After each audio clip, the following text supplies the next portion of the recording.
So,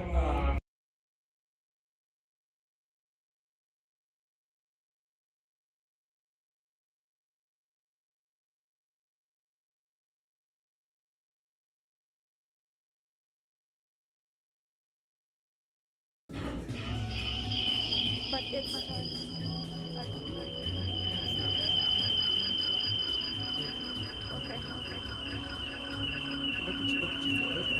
Я намагаюся.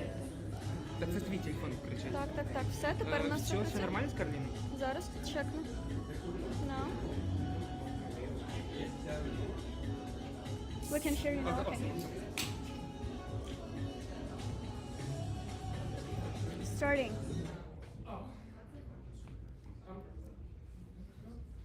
Check, 1, 2. It's on, I guess. Mm-hmm. It's on. One? Yeah, amazing. 1, 2. Maybe not Awesome. that. So yeah, sorry for this technical delay, but I'm super happy to start. Meet, please, Anton. Hey. Yeah. And we're between two storms. Oh yeah. Yes. Yeah.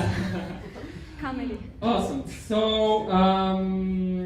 yeah, my first question, Anton, do you remember from your childhood who want you to become one once you grow up?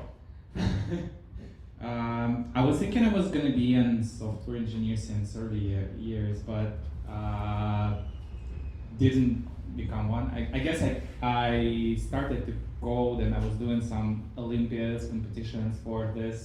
But then when the internet happened, I was extremely curious, and then Flash happened, and then I was even more interested in this, and all these Japanese crazy interactive designers doing elastics and physics even before iPhone. So it was interesting to observe how the creativity flourishes when people are given technology and creative tools. Interesting. So Flash technology basically turned you from engineering to designer, right? I think so, yeah. So it's kind of like a combination, because like people want you to build stuff, and then when you do it, it's not looking up to your standards, and you're trying to get better, and then you try to learn tools like what tools were there, Photoshop, and then Illustrator. So that's where, by the way, this is menu from Photoshop on my hoodie from my friendly design studio in Ukraine called O0. You know the guys? Yeah. So yeah, that's basically my, after my grade 2 in the college, I applied to one of the local web studios in my home city. Yeah. As a Flash dude. Oh, nice. Yeah, so that's how it started basically for me, Awesome. professionally.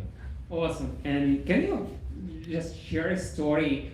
How did you let to get into Borzov as a first designer, founding designer, right? I think it's kind of natural turn of events, because when I applied to the first studio, I worked there. We had some clients both locally and from US, and one of our clients was Yahoo. Wow. We built some stuff for Yahoo, including design stuff and interactive stuff. Like we converted their Yahoo Poker from Java to Flash. We created a couple of casual games. So banners, animations, designs. So that's how I got connected to more of US clients in the late 90s.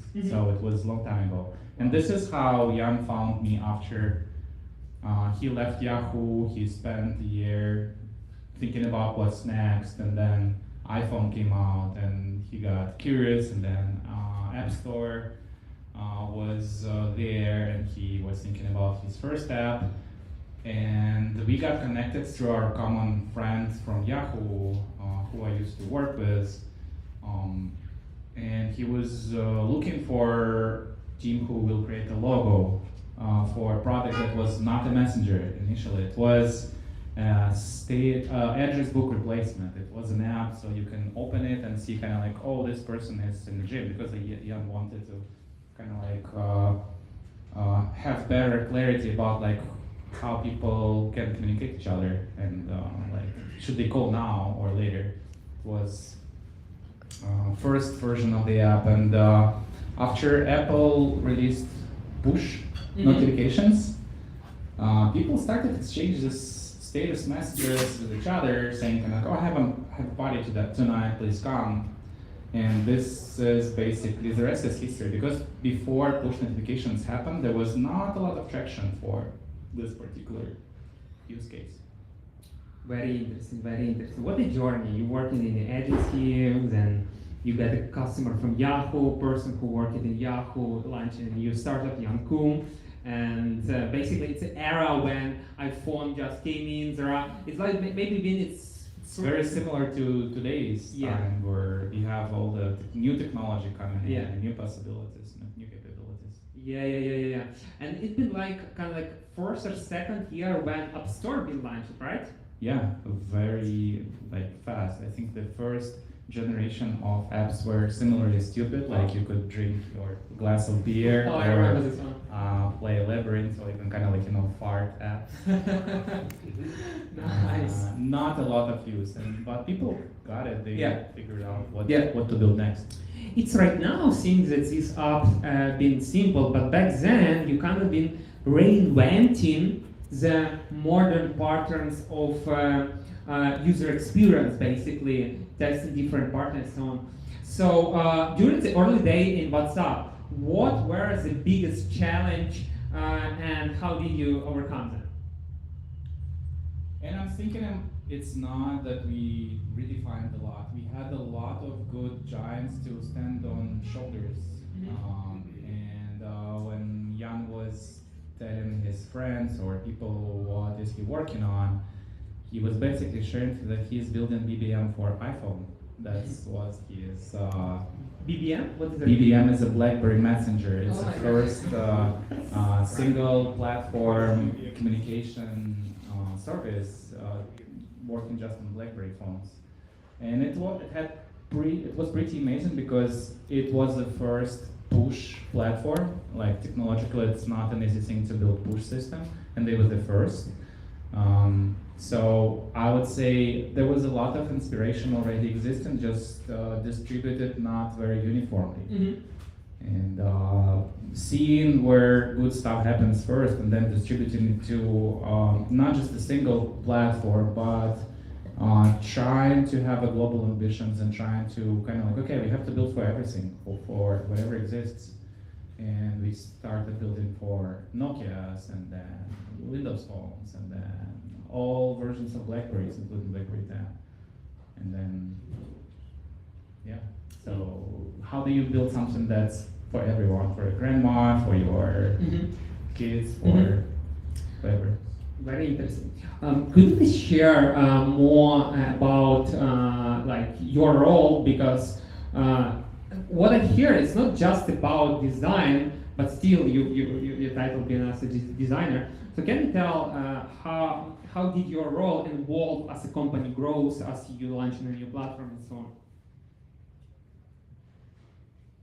Over time, companies grow from very small and focused teams to something that's bigger. I think when we got acquired, we were still pretty small. There was in total about 50 people, and half of it is engineering and product and design, and half of it is marketing, legal, whatnot, support.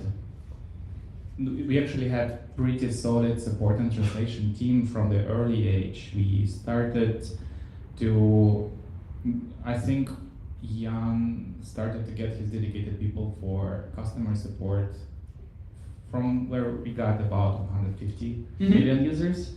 Wow. And before that, he was an actual, his LinkedIn profile says Q&A support or something like this as a title. And he was doing, he was responding customers' emails like a few hours a day, up to the moment when WhatsApp got to 150 or 200 million users.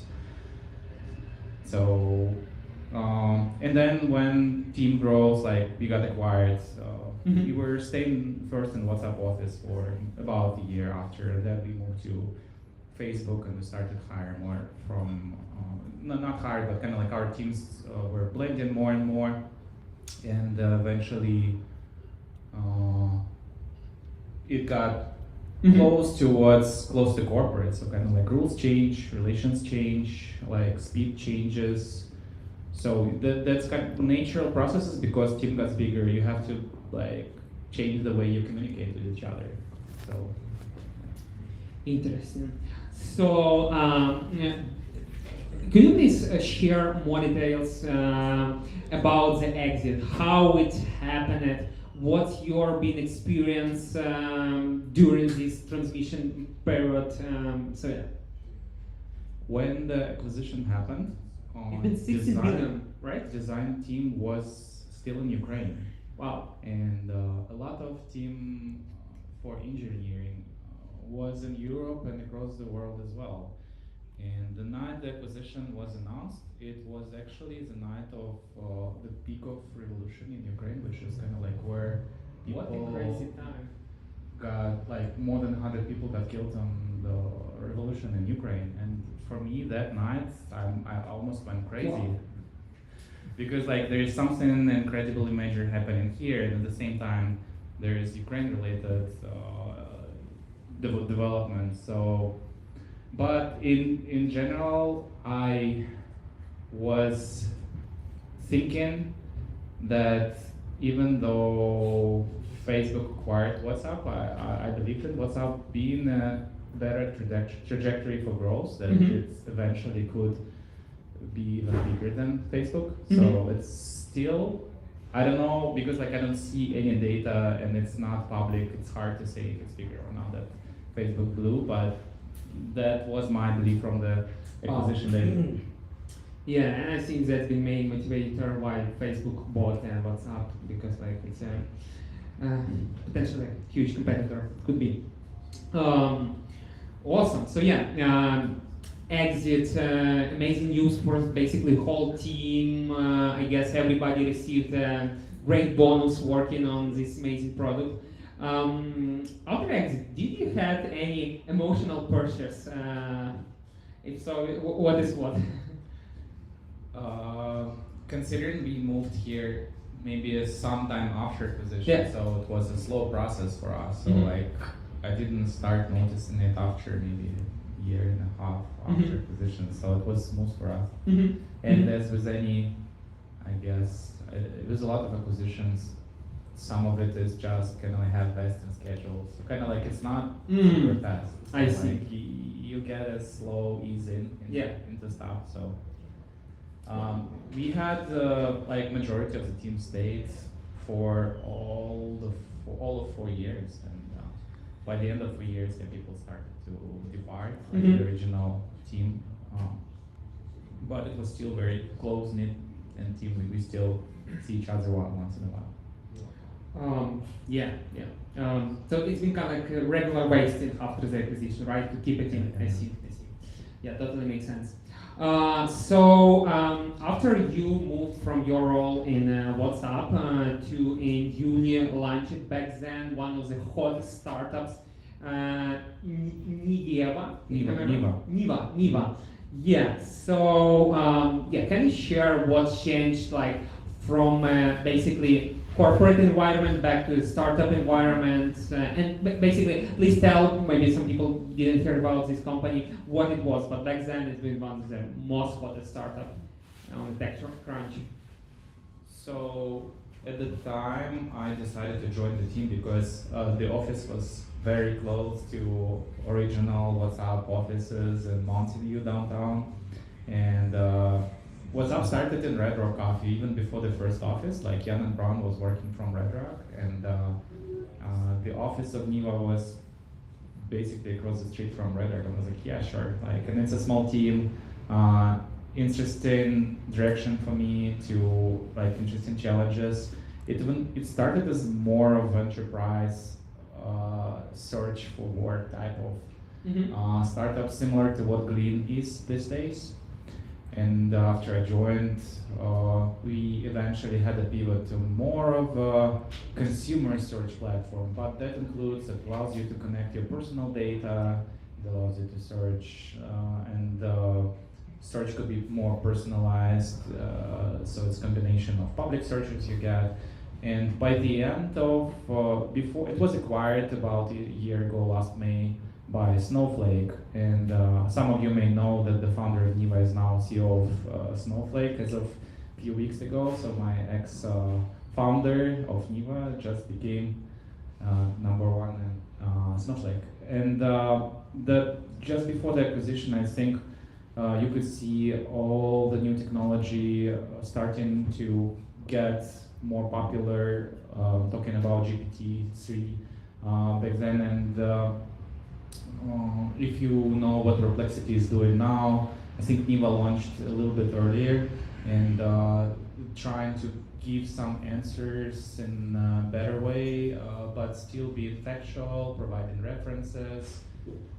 So it was an AI search company. Interesting. And like almost 3 years later, you guys exited to Snowflake, right? Right, yes. What an amazing journey. So 4 years in WhatsApp, exit, 3 years in Like more like 10. Yeah. Yeah. You're right. So like 4, 5. Amazing journey. 5 Yeah, years. congrats on that. Yeah. So after this experience, 2 super successful exits in Silicon Valley, you become an investor. Basically, you probably started as an angel investor at the beginning. And Yeah, my first check was in Ukrainian Yeah. startup called PetCube. Nice. Just right after we came to States, to Bay Area. This was one of hottest Ukrainian consumer startups back then that allowed you to play with your pets with a laser toy, and then you can fling your treats to your dog. So I was inspired by folks, and I knew Alex back from Dnipro, where we met even before I left for WhatsApp. Yeah. So it was kind of like an interesting, like I didn't know anything about investing. When people in Ukraine didn't know a lot about startups and stocks and everything like this, so kind of like it's all new and you learn by doing. So over time, I just kept doing, investing in mostly Ukrainian founders. Yeah. And more than half of them AI. So after I was seeing what is happening, getting some experience, being an LP in a few funds. I joined one of the funds I was an LP at, which has also some WhatsApp connection. One of the partners in this fund used to be a head of research at WhatsApp, and this is how we connected this summer. Mhm. So this keeps the WhatsApp part of me going on, and now we just in the process of raising this new funds. So the first one that I was an LPN, I joined as a GP for these 2 new funds, and we keep raising and looking into how AI can be reimagined with a better user experience. Awesome journey. So you started as angel investors, and with WhatsApp Mafia, you launched a 100 million fund. Is this correct? Yeah. Oh yeah, awesome. It's 2 of 100. So Yeah. one of the funds is looking more into the technical side Yeah. of AI, and our side is looking more into the human side. Yeah. So kind of like touchy-feely. That's great. Can you share about what about your average ticket size per company and what stages you are interested in to invest? We're usually looking into pre-seed and seed stages of the company, Yeah. and we reserve a lot for follow-on checks. Yeah. While we were doing this, we also got into a few co-GP arrangements for bigger companies, Series B and C. But we don't fundraise for that vehicle. We're mostly doing fundraising for ours. Great. Yeah. Looking through your career, probably you experience a lot of highs and lows, sometimes even the same day. Basically, I heard the same thing from anyone who worked in the startups. and so on. So, can you share more some details about how you personally overcome through these challenges and what motivates you to keep going? I think if you think about the nature and like every organism has metabolism. Yeah. I think over time, when you are in a fast-changing companies and industries, you need to develop some kind of metabolism for your mental stuff, spiritual stuff. Mm-hmm.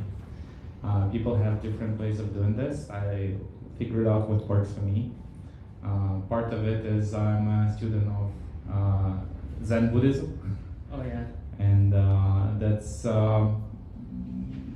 just kind of like leading more balanced life, just so it's not, because I have a tendency to think that like the work is the most important stuff. I'm focusing too much on what's happening and being deep down.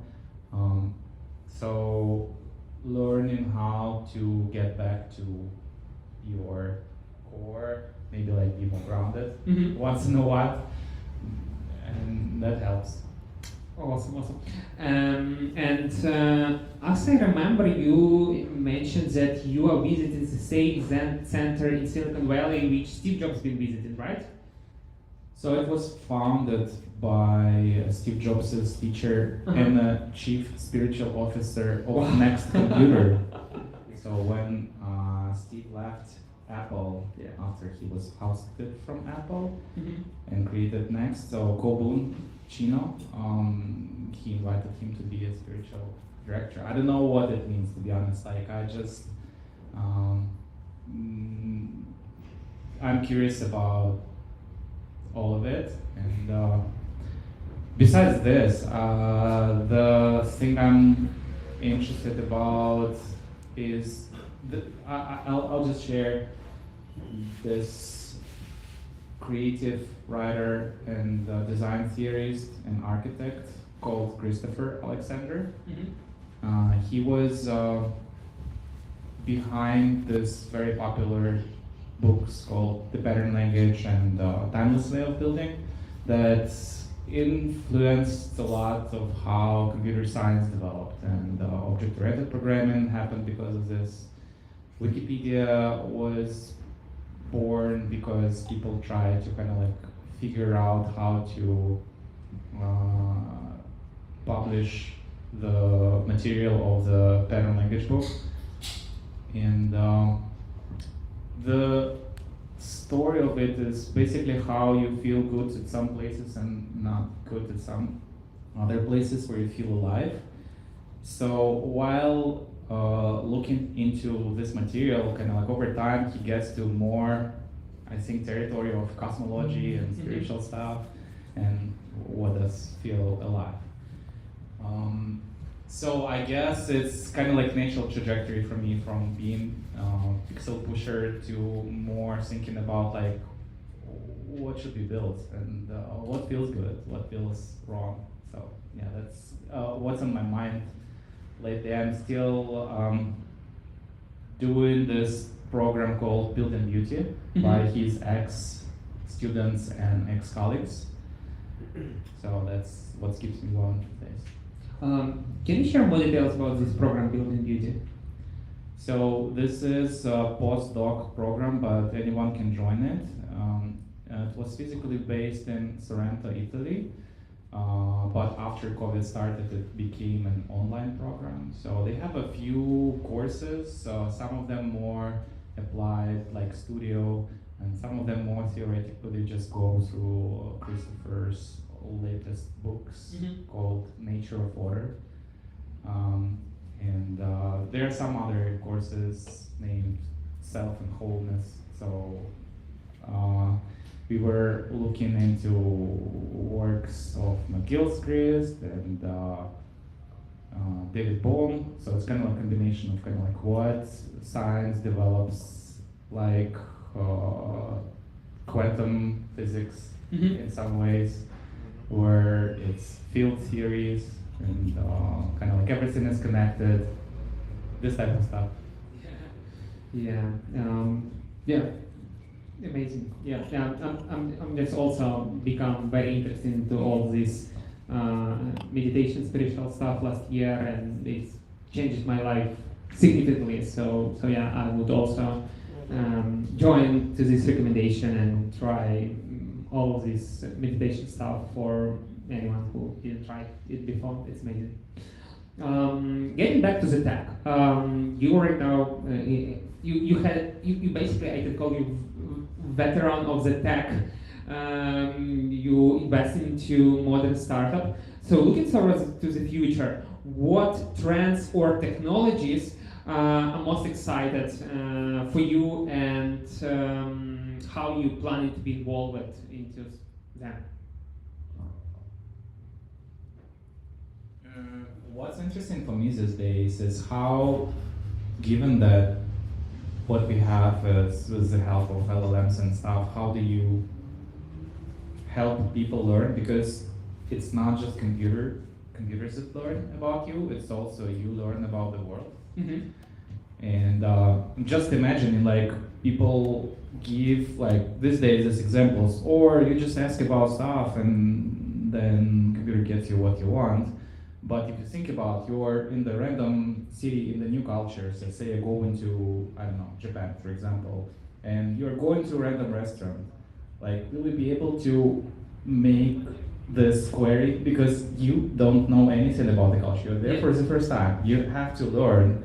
So what are the ways? How do you learn better? Now you're in your environment, and I'm thinking we as humans are not just audio learners. It has to touch all of our senses, and visual and spatial and sensory. So it's all 6 sensory stuff. And I'm also curious because the development of interfaces started with a simple input box with a command line interface, and we eventually evolved to iPhones and Vision Pros. So I'm wondering, with all the products these days that we still find very interesting, they are in the same stage of command line interface. Like, how do we get to more rich interfaces, more involved interfaces, but that still utilizes that tech? That's what's interesting, what's on my mind, and I'm looking for all the great examples from say Vercel that are doing like v0.dev or the SDK where they can do generative UI. So a lot of things can be generated now, but again, what is the most efficient way to give you ability to learn the context and then share this context? So this is still hasn't been solved, and I'm curious about how we will solve this. I guess maybe Neuralink could help with this. I don't know. No. I have no idea. Okay. Yeah. Regarding AI and design, how do you think AI would affect, in general, design of interfaces, products, items, anything basically? I'm personally using modern tools like Recraft to allow me to generate something and generate mood boards and generate something looking into few territories and keep the style consistent. So kind of like, more control over creative inputs. So it's not random every time you touch stuff. It's not random every time you give a new query. So like some things you want to keep constant. So like how our tools will evolve in this. As I'm running a quite big design company, many people reach me out with a question which I want to ask you. Would AI replace the designers? I think it's mostly people who have taste, and they have independent tastes, I guess, in a lot of ways. We have our own childhood trauma, basically. AI doesn't have this very unique childhood trauma and experience that brings us to where we are, and it's us that make these creative choices. Mhm. So I'm not afraid. I just think it gives us better. Like, I hope it will give us better control. I mean, I Mhm. hope it give us better expression. I think the expressiveness will definitely come forward. I think this is a similar moment, just like when we came from artworks to photography. Mhm. I think it's a similar moment where we will have to figure out ways how we bring out what we feel, what's important, stories and everything. Just makes it more accessible. And when everything is more accessible, you have to find a way how to be different. And I guess when everything became like accessible, modern art appeared, and there was a revolution of like, let's go back to basics or redefine everything. Art doesn't have to be very photorealistic. And then similar things happened in movies and everything else. So I'm waiting for, I guess, new reaction on this. Mhm. So kind of like, everything accessible. Everyone can be a designer. Like, Mhm. what's next? Yeah, very curious to see what would happen next maybe 5-10 years, especially with new interfaces like Apple Vision, AI, and so on. That would be completely different future, which we might cannot even imagine. Awesome, yeah. Let's move to audience questions. Does anyone have a question? Please raise your hands. Say loudly a question. I'll repeat it, and you don't answer. So yeah. Thanks for coming. My question to you is, can you explain what does your day look like when you're pushing a version update? Version update, like for WhatsApp or any app that you're working on. Okay. How was your day was looking for when you've been in your days? What's up? I think that design teams and product teams have their own timelines on when things get pushed. I think there is still some cycles that design team is able to iterate on before things get into engineering. Or like, I like this product in WhatsApp history that's called WhatsApp Beta Info. Internally, we have something on our own. We had WhatsApp.mobi or something like this, where we had our internal things we built as designers and pushed and distributed to engineers. And it was very easy to see a stream of all updates that happen in design. And like, every designer who was working on stuff was able to push stuff there. So you have a feed. So I like this ability to have a feed product. I still, a lot of companies that are bigger in size use some versions of feeds for designers, but I don't see any products built around this. So kind of like, Figma doesn't allow you to see what's new, for example. That's why I'm thinking this distribution of information. So it's easily accessible to any engineer, so every person in the team can come to some address and see what's happening, what platforms were updated, what features were created. So having this, TikTok, Instagram style product to distribute knowledge is very important. It was very important for WhatsApp. And similar, like eventually, the product got so big, the Twitter channel called WhatsApp Beta Info was published, and what has been updated on WhatsApp, doing reverse engineering of the product both on Android and iPhone, like predicting what's gonna happen, distributing it to. So it's also, it was helpful because like when the team gets big, you don't have the ability to see all the changes in one stream, and product like this was crucial. Thank you. Awesome. Yeah, go on. Hey, thank you for the talk. I wanted to ask about, right now we see WhatsApp as a successful company, like really obvious idea right now, messaging for the phones. But like back in the days, did you have doubts? Is it a good idea? Do people need it? Or these like hard times when you start in the company like WhatsApp? Um,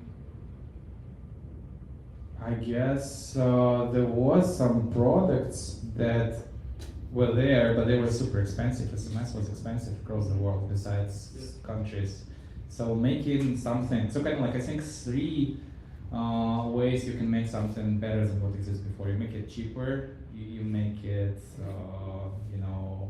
better, you make it faster. So I guess a lot of things changed with WhatsApp. You made it cheaper because it became free. You make it better because now you can send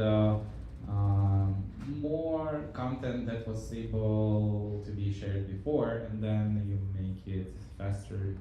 Like the exchange that was enabled by WhatsApp was just amazing, kind of like nothing else on the phones was doing the same stuff. And there were some, I guess innovation happened first on computers where people built ICQs and then Audiums and then Skypes. But on mobile there was nothing like this yet. So besides BBM, which was not Unifor.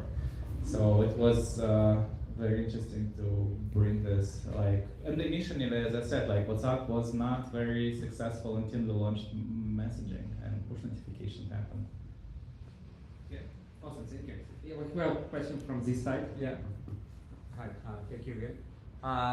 Just talking about adoption, why, I mean, you just mentioned SMS, so do you think because SMS was, or is still huge in the US, that's the reason why WhatsApp wasn't, massively adopted in the US?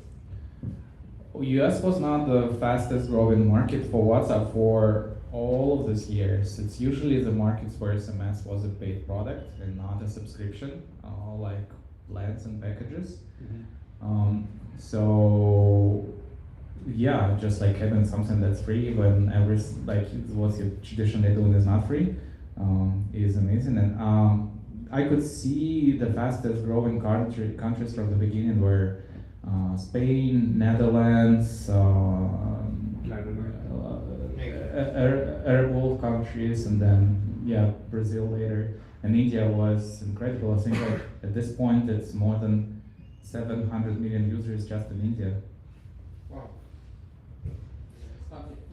Yes, one of the things that we struggle is when we make a product, it's hard to implement what user says on the user interviews to your design. Mm-hmm. And one kind of like a problem that we faced is, what we tell to designer is not really directly reflected on the app itself. When you were designing the app, were you actually heavily involved in user interviews, or you were getting kind of like all the requests from the product team and just implementing a design? So for the first few years, the product team was basically engineers and designers, and we did not have a very hierarchical structure. It was very, very flat. But what's cool when you have a lot of user base, you have access to their feedback, and you can also do searches.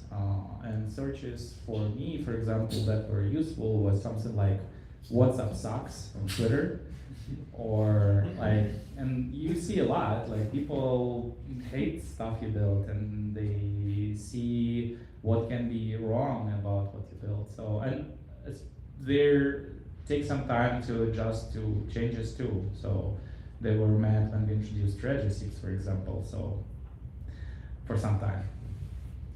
You should not listen to all of the things that I think eventually what made WhatsApp pretty cool is that when we introduced something that's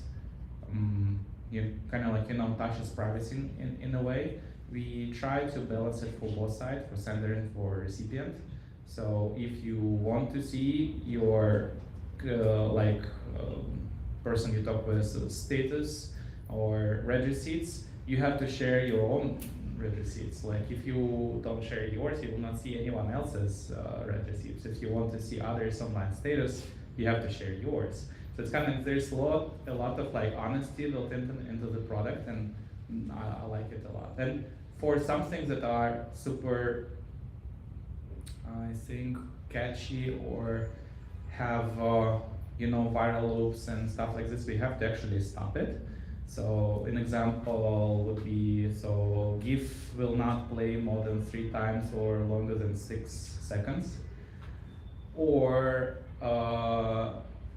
when the message is forwarded more than 5 times, it make it very hard to be sent. So you can only select up to 5 users to send it to, and after that we introduce some friction to make it more fair to all sides, because people actually have agendas and they want to, do stuff with tools, and we have to make tools more fair, I guess, as builders. Great, great. Yeah, please.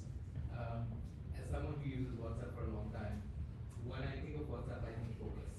And when you find product market fit with a thing, it's very easy to go wide instead of focus on just one use case. So my question is, how did you kind of think about prioritization? Was there like a principle about prioritization at WhatsApp that allowed you to stay focused on messaging and reliability and all of those things? Yeah, I think it was kind of built into the product by the founding team, and Jan and Brian were very vocal about focus and just building a small set of features. Like, by nature, having a very small team and a huge product surface to support, we had to launch products that are launched at the same time at all the platforms we supported. So we were timed our releases, we were kind of like only releasing features when they are ready. But beta program was slightly separate, like you could get things faster in the beta program. I think by the end of my time at WhatsApp, it was more than 30 million users. It was incredible how big your beta team. It's kind of like, you start hesitating what you release to your beta program because it's 30 million people. So yeah, we had a kind of like theme for holidays and celebration of anniversaries for WhatsApp, and one of the I don't know, was it like year 6 or something like this?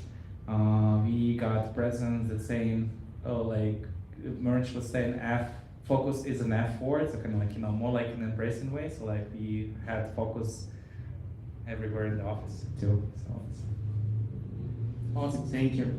We have a question from this side. Yeah, what are your thoughts on the role of design for companies like WhatsApp in the early stages? We're experiencing strong signs of product market fit. And then how about on the other side too, when product market fit is not as evident? Like how important is design there?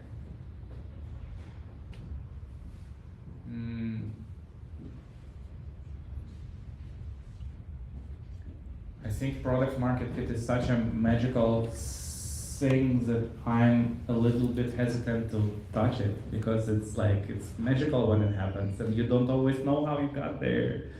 And as a designer, I'm just, if you have the best thing, I guess, is try to create the feedback loop very small and short between you build stuff and you feel feedback. So as a designer, you can not just do things on your screen. You try to have a mirror on your phone, like on what you build, and try to imagine yourself using it. This is when you build for yourself. But if you build for someone else, you need to find a way to kind of show things very often to who is going to be using it to give you feedback. So I think the key, no matter if you have product market fit or not, is trying to get to someone who is enjoying your products and loves it and gives you is willing to give you feedback, and whose life will be worse if your product is not there. There's all this reverse NPS scores that exist that kind of how disappointed would you be if your product is no longer there. But I don't know, I'm not into giving advices there. The product market fit is you have to, I don't know, discover. Awesome, thank you. Yeah, let's.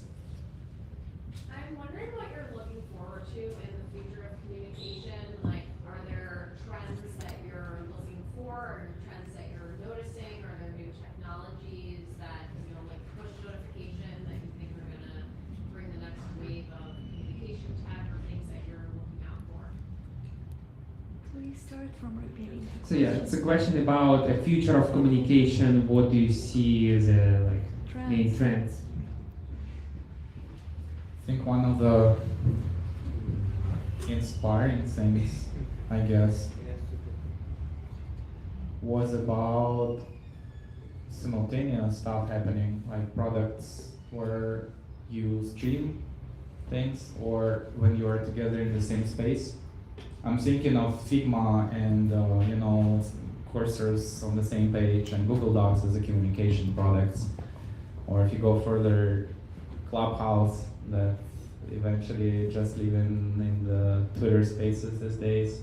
So where people are able to create something in the same space. And when I left WhatsApp, I was trying to be a founder for a couple of weeks, and I was trying to build something that is low latency audio networking, so it allows you to sing happy birthday to you in the same space. Like it's not possible on Zoom right now, so like I'm looking forward till someone builds this immediate co-presence.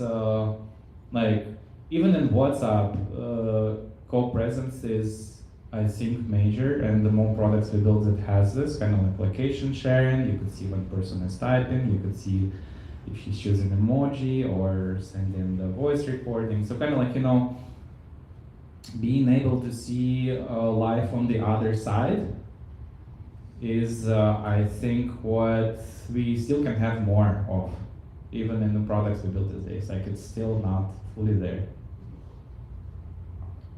Awesome, thank you. One more question from the back row. Yeah. Do you have any regrets? Do you have any regrets? I mean, as you grow older, you learn to live with your regrets, right? Or just embrace. I think I regret maybe I could build a better design culture. I'm always thinking that you are not able to get to the level you're happy with. Like this is always the case when you're in a startup. Your backlogs grows to incredible sizes, and being able to kind of like be happy and update at the speed according kind of like changes with the rest of the environment. So kind of like Apple releases new iOS version, Android releases new, and the progression is there, but how do you update your incredible product surface to embrace and support this? Should it be independent? Should it be similar? Do you have to build everything that looks the same so it has a WhatsApp brand, or does it have to be very close to what the platform is doing? So all of these questions, like it's, I guess, like you still think that things could be better. Thank you. I have a question. One of them asked it from the audience when they've been registering on this event. It's been repeated multiple times. So question about competition. So when WhatsApp started growing, some different other folks from other countries started making basically copycats of WhatsApp, like Telegram and so on. So can you tell how you're internally being kind of like facing this competition and what you did to overcome it? I think there are stories where like we were first and competitors were taking inspiration from WhatsApp, but there are always things where WhatsApp was being inspired by other product developments. You could see that Snapchat was the first, for example, to release stories, and then WhatsApp released statuses, and it became probably the biggest story product in the world after some time. Wow. Eclipsing what's there is Snapchat just by. And I guess there's always a trend where you build something cool, but then bigger product tries to compete with you, not noticing your growth.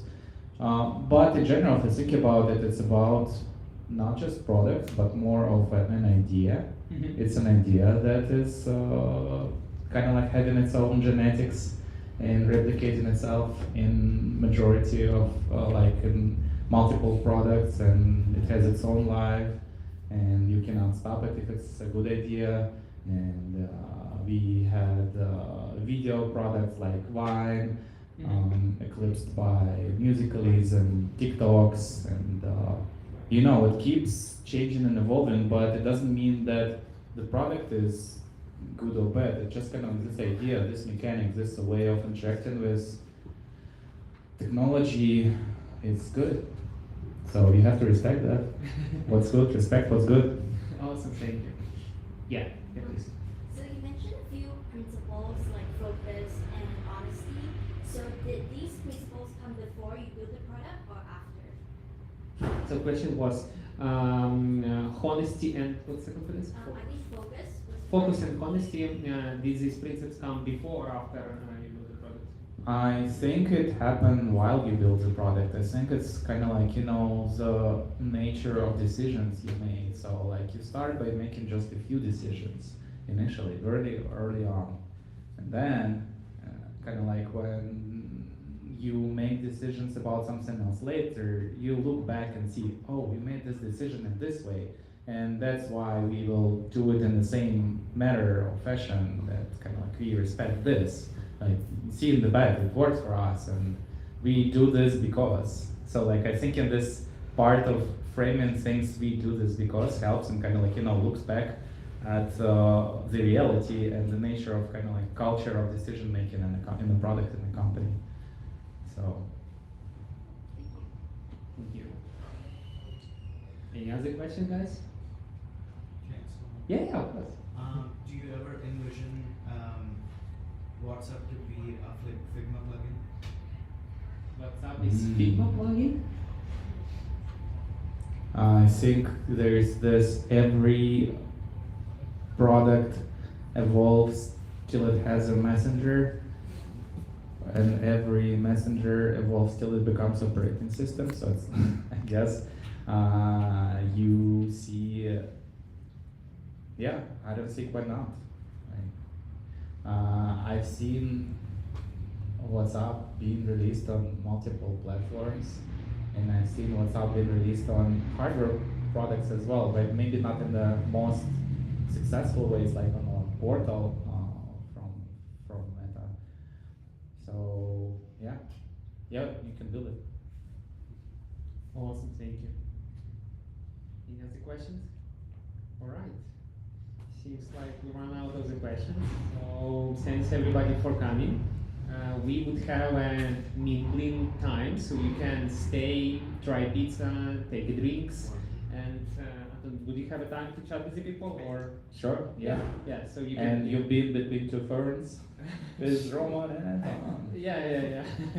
Yeah. Thanks for coming to Atomic headquarters. So yeah.